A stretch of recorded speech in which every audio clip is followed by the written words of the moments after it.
उगीच बोलतो आपण का तुमच्या डोळ्याला पाणी येतं ऐका जरा शिकून जा घरी हे अजून त्याच्या आईला माहिती नाही अजून त्याच्या बायकोला माहिती नाही ऐका रे 20 दिवस निघून गेले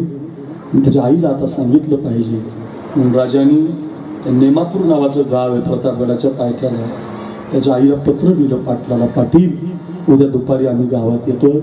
त्या शिवाच्या आईला निरोप द्या